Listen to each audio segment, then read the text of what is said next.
අපි වීඩියෝ එකක් හම්බ වෙනවා අපේ ශ්‍රී ලංකාව තුල කියවන්න පුළුවන් කෘතියක් ගැන හඳුන්වලා දෙන්න. මේක ළමා කෘතියක්. මේ කෘතිය හීන්සරය මුනිදාස කුමාරතුංගයන් විසින් රචිත. මුලින්ම කෘතිය ගැන කියලා දෙන්න කලින් මම මුනිදාස කුමාරතුංගයන් ගැන පුංචි හැඳින්වීමක් කරන්නම්.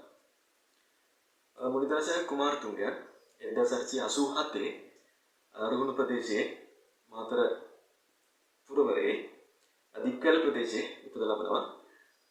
මොහුගේ පියා වෙන්නේ දොන් අබියස් කුමාරතුංග මහතා සහ මෑණියන් වෙන්නේ ගිමාලා මුතු කුමාරන මහත්මිය. මෙතුමා විසින් පැහැදිලි සහ භාෂාව අවියක් කරගෙන ශ්‍රී ලංකාව තුළ ලේඛන කලාව තුළ විශාල මෙහෙයක් කළා තියෙනවා.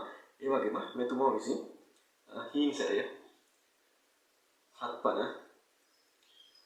කුමාරගී වගේ කෘති, ළමා කෘති විශාල ප්‍රමාණයක් මෙතුමා විසින් රචනා කළා තියෙනවා.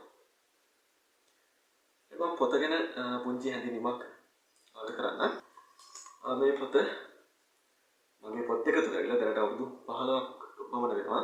මේක 2000 වසරේ තමයි මුද්‍රණය කරලා තියෙන්නේ. මේ පොතේ අන්තර්ගතයන් ගැන බැලුවොත් මේකේ පරිච්ඡේද ගණනාවක් අන්තර් වෙනවා.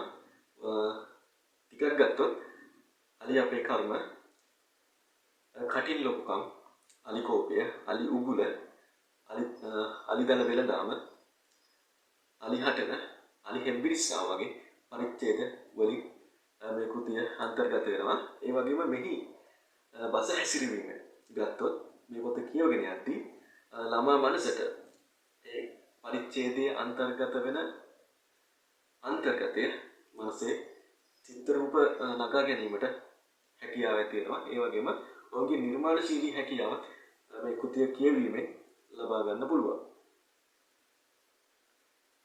මම කියනවා මේ කෘතිය අරගෙන ළමයෙක් විදිහට ඔයත් මේ කෘතිය කියවන්න සහ ඒ අන්තර්ගත ඒ පොත රචනා කර ආකාරය සහ ඒ ලේඛන ක්‍රමය ගැන අවබෝධයක් ලබා ගන්න. මේ විදිහට වීඩියෝ එකක් කරනවා. ඊළඟ වීඩියෝ එකෙනුත් තව පොතක් ගැන හැඳින්වීමක් කරනකම් මේ වීඩියෝත් එක්ක සම්බන්ධ විදිය ඔය සියලු දෙනාටම ස්තුතිවන්ත වෙනවා. ඒ වගේම අපව තාම SLEDU iTech YouTube channel එක subscribe කරලා නැත්නම් පහළ තියෙන අතුපාට subscribe button එක click කරන්න. ඒ වගේම වීඩියෝ එක දාපු ගමන් notification ලබා ගන්න bell icon එකත් click කරන්න. ඒ වගේම ඔයාලගේ අදහස් comment section එකේ comment කරන්න. ඒ වගේම තව කෙනෙක්ට මේ පිළිබඳව අදහසක් ගන්න මේ වීඩියෝ share කරන්න.